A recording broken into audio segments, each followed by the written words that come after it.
Hi, I'm Dave Balkin of Balkin Sewer Water Main Service, and I'm here today with Ramsden, who's one of our most talented field supervisors, and we're going to do a little tutorial, a training video on how to properly flare copper. So the first thing that Ramsden's going to do, even if it looks like you have a clean end to the copper tubing, you have to cut it.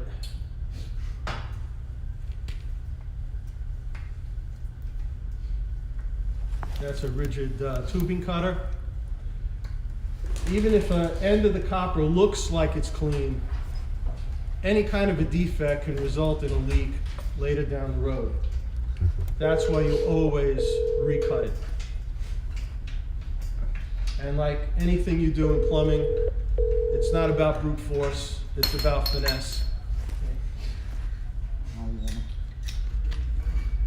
Now what you're going to see is what Ramsden's doing now. Most tubing cutters have a tool on the back of them that you can clean the copper. It's going to take the ridge off the copper.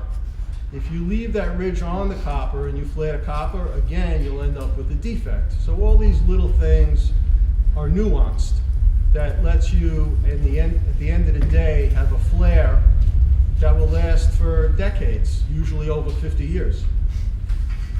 Another thing that people forget to do, believe it or not, is before you flare the copper, this is the flare nut, you have to put the flare nut over the copper tubing. Needless to say, if you flare it, the flare nut is not going to fit over the copper tubing afterwards. So what Ramsden's doing now, he's going to put a little pipe joint compound around the flaring tool itself that as you hammer it in, it doesn't get stuck.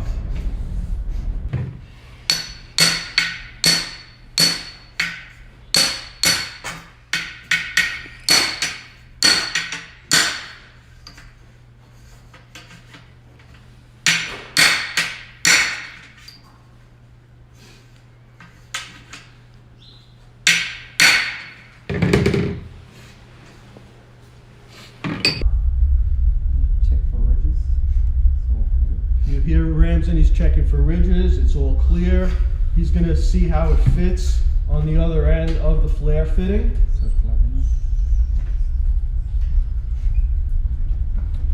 Now, another thing to note, if you over flare the copper, you may think you're doing a better job, you're not.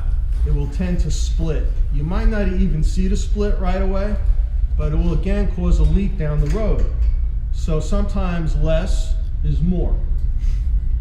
What he's doing now is putting pipe joint compound around the threads of the flare fitting and the face of the flare fitting so the copper seats properly.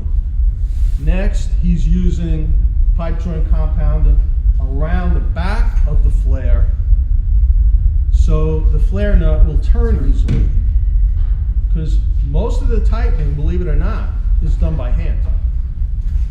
So he's lining things up properly, tightening it by hand.